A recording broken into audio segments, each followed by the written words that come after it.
جی قدرمنو کتونکو دا چې کوم دی نو د طاهر خان کوم چې د سرایي خان دی هغه حجره ده او دا ورسره چې کوم دی نو سویمنګ پول دی دا یې پکې فواره لګولې ده او دغه چې کوم دی نو ورسره کمرې دی ډېر زبردست دی بهر حال یو ډېر خوندور ځای جوړ کړی دی دا د میلمه دپاره دی چې کوم دی نو دا حجره ده او ډېر ګرینري ده بره چې کوم دی نو دغه کور دی دغلته هم چمنونه دي او دلته هم دغه پکې حال دی د میلمه دپاره او یو ډېر ښایسته نظاره ده دغه شان ته دا وګورئ چې تاسو دا بل سایډ دی کوم چې قبلې طرف ته دی او دغه هم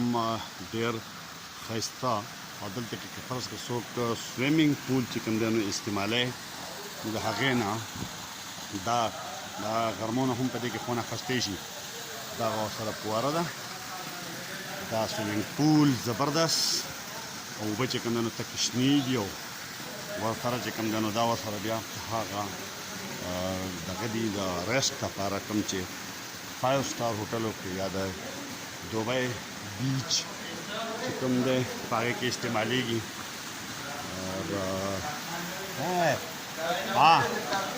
هلکه طاهر خانه دا حجره په حواله باندې شوی ډېر زبردست سم لکه د 5 سټار هوټل چې کوم دی نو تا دا سنبال کړې ده نو بسم الله الرحمن الرحیم سره بھائی دا خو ستاسو غونته ښایسته مېلمانه د دغه ورو به یاسر خان په شان کې د غور بھائی په شان کې او زموږ په دې کې بل هېڅ مقصد نشته نن تاسو یې غم نه راغلی نو دلته کې به یو کپ چای وڅښئ شین چای دا زموږ دپاره ډېره خوشحالۍ خبره ده او دی مونږ چې د دې څونه مینټیننس کوو دا مونږ ټول د دغه یارانو دوستانو لپاره تیاره کړې ده او مونږ چې مېلمه راځي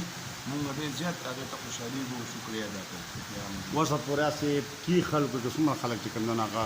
دلته تاسو میلمانه کړي دي چې کله نه تاسو خپل دا حجره اسټبلیش کړې ده ماشاءالله دلته کې د پنجاب د عمر پاکستان پیپل پارټۍ صدر قمر زمان کائرا صاحب دلته کې د مونږ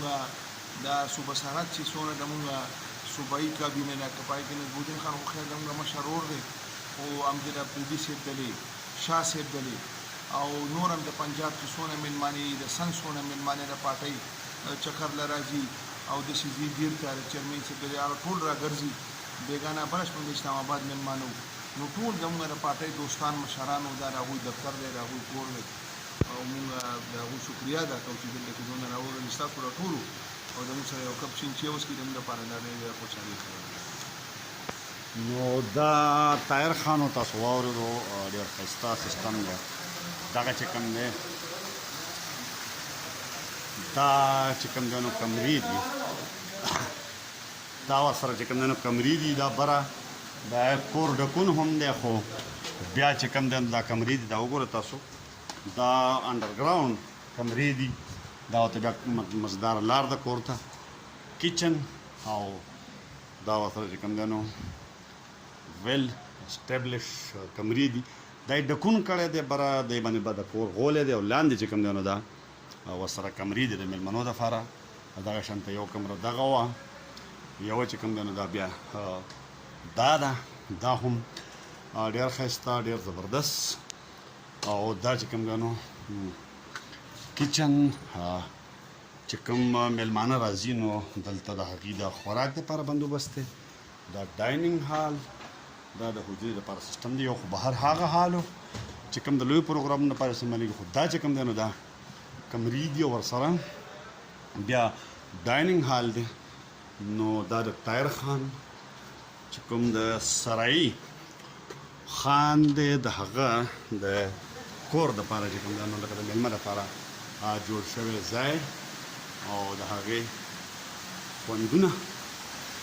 دا تاسو وکتل ډېر زبردست او ډېر اعلی الله دې کړي چې دا د هر چا د فلاح او د بهبود دپاره چې کوم دی نو په استعمال کې راشي او ډېر خوندور نظارې دي د دې ځای لپاره د سرایي چې کوم غر دی نو هغه هم ښکاري او ډېر اعلی او الله دې کړي چې د دې غون خاندان چې کوم دی نو د خوشحالو سره په دې کې خپل ژوند تېر کړي